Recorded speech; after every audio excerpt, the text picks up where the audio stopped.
Assalamualaikum warahmatullahi wabarakatuh. Bersyukur marilah kita kepada Allah Subhanahu wa Ta'ala atas segala nikmat dan karunia yang hingga saat ini masih tetap dianugerahkan oleh Allah Subhanahu wa Ta'ala kepada kita semua, sehingga kita masih dalam keadaan sehat, tak kurang satu apapun. Dan jika kita hitung nikmat-nikmat Allah, maka tidak seorang pun manusia di antara kita yang mampu untuk menghitung-hitung nikmat Allah. Bahkan bersatu seluruh makhluk Allah yang gaib maupun yang nyata untuk menghitung-hitung nikmat Allah, maka tidak akan pernah bisa dapat menghitung nikmat Allah.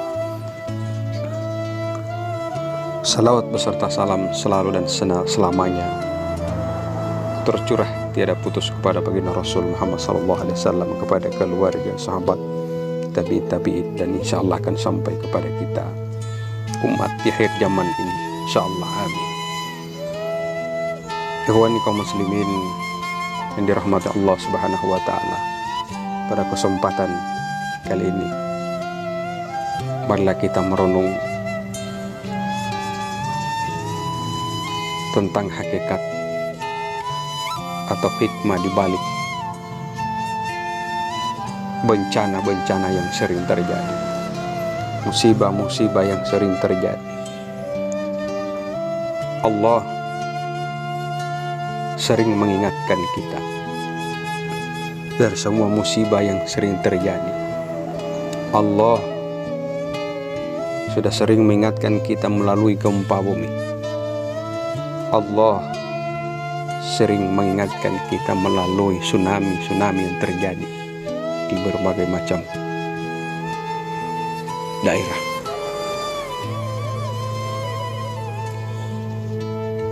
Dan saat ini Allah Subhanahu wa Ta'ala kembali mengingatkan kita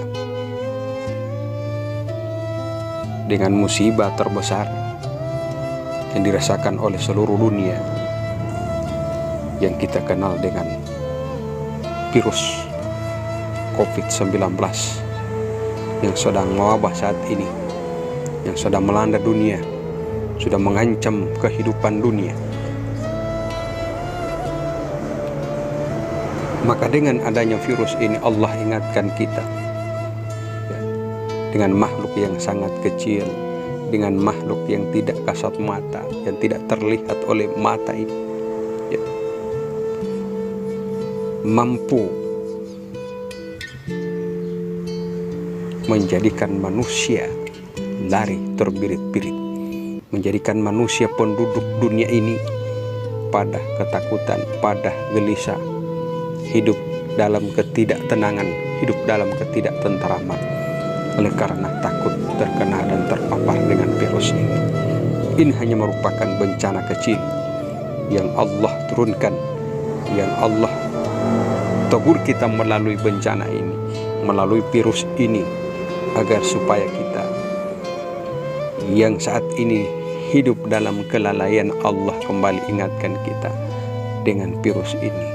Hidup dalam kealpaan, Allah ingatkan kita melalui virus ini.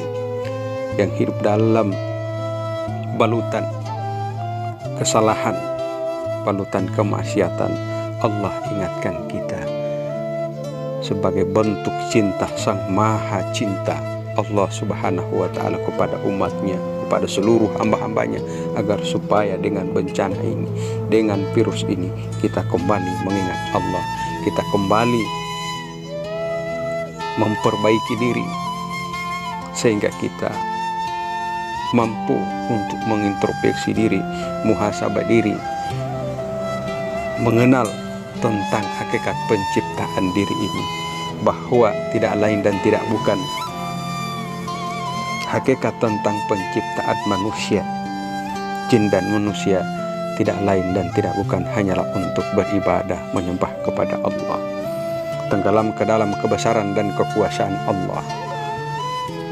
Wa ma khalaqtul jinna wal ins illa liya'budun, tidaklah kuciptakan jin dan manusia kecuali hanya untuk beribadah, menyembah kepada Allah. Kalau sebelum datangnya virus ini, kita sudah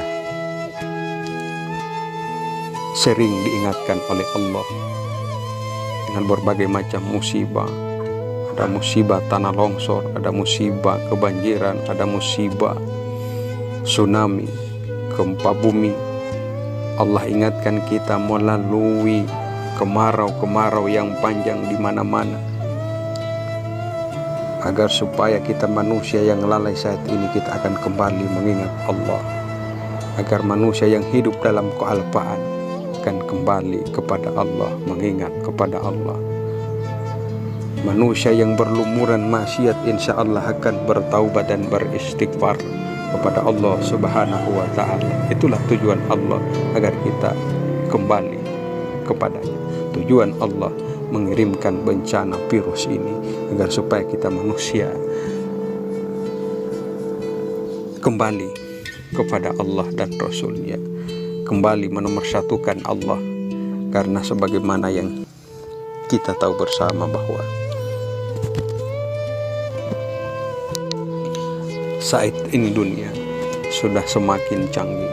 Kita tenggelam dengan kecanggihan dunia ini, kita tenggelam dengan keindahan dunia ini, kita tenggelam dengan perhiasan dunia ini, sehingga di mana-mana sering terjadi PSBB, ya, pembebasan syirik, PSBB, pembebasan syirik berskala besar. Di mana-mana kita melihat banyak berhala-berhala kecil. Contoh kecil saja Bapak dan Ibu, di dalam rumah, kita lihat di dalam rumah, di luar rumah, di perkantoran, di tempat-tempat umum, di mana-mana manusia pada melihat ke bawah, pada menunduk dan melihat ke bawah. Tapi menunduk dan melihat ke bawahnya bukan menunduk kepada kebesaran dan kekuasaan Tuhan, melainkan menunduk kepada keindahan dunia, menunduk kepada perhiasan dunia, menunduk kepada kecanggihan dunia, yakni menunduk melihat hati. Ya. Di mana-mana kita jumpai, di tempat umum, bahkan di dalam rumah kita, banyak manusia yang tenggelam ke dalam keduniaan. Ada yang asik dengan permainan gamenya, ada yang asik dengan Facebooknya, ada yang asik dengan WhatsAppnya, dan lain sebagainya. Kita sudah semakin jauh dengan Allah. Dengan kecanggihan dunia saat ini, kita sudah semakin jauh dari Allah. Kita sudah lupa akan Allah Subhanahu wa ta'ala, sehingga saat ini Allah kembali mengingatkan kita dengan virus, dengan makhluk Allah yang sangat kecil, yang tidak terlihat oleh mata telanjang kita, mata zahir ini. Allah ingatkan kita agar supaya kita kembali kepada Allah, kita kembali kepada kebesaran Allah, kita kembali mengakbarkan Allah, kita kembali hanya menomorsatukan Allah di atas segala-galanya. Itulah hakikat atau hikmah di balik bencana ini. Mudah-mudahan insya Allah dengan bencana saat ini, dengan virus ini, akan menjadikan kita, iman kita semakin kuat, semakin tenggelam kita ke dalam Allah, semakin tenggelam kita ke dalam tauhid yang sebenarnya, la ilaha illallah Muhammadur Rasulullah Sallallahu Alaihi Wasallam, bahwa tidak ada yang kuasa, tidak ada yang disembah, tidak ada yang ditakuti kecuali Allah Subhanahu wa ta'ala. Mudah-mudahan insya Allah dengan hikmah di balik virus ini, mudah-mudahan akan lebih menjadikan kita menjadi orang yang lebih tawaduk. Dijauhkan kita insya Allah dari sifat-sifat sombong, jauhkan kita dari sifat-sifat angkuh, jauhkan kita dari seluruh penyakit hati yang akan justru menjerumuskan kita ke dalam murka Allah Subhanahu wa ta'ala. Mudah-mudahan dengan virus ini akan menjadikan kita menjadi hamba Allah yang selalu mentauhidkan Allah, menomorsatukan Allah di atas segala-galanya. Untuk itu, sebelum saya mengakhiri tausiah ini, marilah kita sejenak kosongkan hati, akal, dan pikiran kita. Mari kita berzikir kepada Allah, mari kita beristighfar kepada Allah, memohon ampun atas noda dan dosa yang kita perbuat baik yang kita sengaja maupun yang kita tidak sengaja, yang besar maupun yang kecil. Mari kita mohon ampun kepada Allah atas syirik besar, syirik kecil yang kita lakukan dengan terang-terangan maupun secara sembunyi-sembunyi. Untuk itu marilah kita beristighfar, memohon ampun kepada Allah. Mudah-mudahan kita akan tergolong orang-orang yang diampuni, yang diberikan kesempatan bertaubat sebelum mati, rahmat ketika menghadapi syakaratul maut, dan ketika kita meninggalkan dunia yang fana ini, kita termasuk golongan hamba-hamba Allah yang diampuni. Untuk itu marilah kita beristighfar kepada Allah Subhanahu wa ta'ala.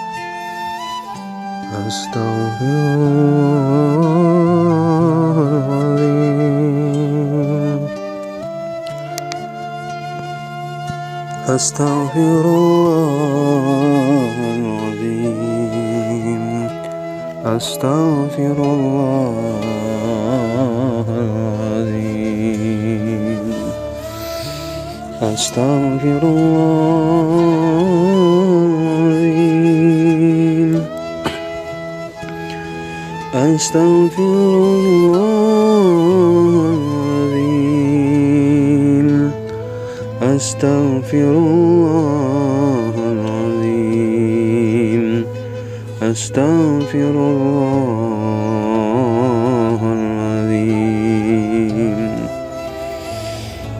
Allahumma ghfirli, Allahumma ghfirli, Allahumma ghfirli, Allahumma ghfirli, Allahumma ghfirli wa liwalidayya warhamhuma kama rabbayani shaghira. Ya Allah, Ya Allah, Ya Allah, Ya Allah,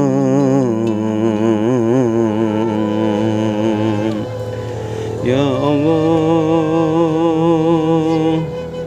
ampuni kami, Ya Allah, ampuni kami, Ya Allah, kami mohon ampunan-Mu, Ya Allah. Ampuni kami, Ya Allah, dan ampuni kedua orang tua kami, Ya Allah, dan kasihani mereka, Ya Allah, sebagaimana mereka menyayangi kami di saat kami masih kecil. Ya Allah, Ya Allah, Ya Allah. La ilaha illallah Muhammadur Rasulullah, La ilaha illallah Muhammadur Rasulullah. Wabillahi taufiq wal hidayah. Assalamualaikum warahmatullahi wabarakatuh.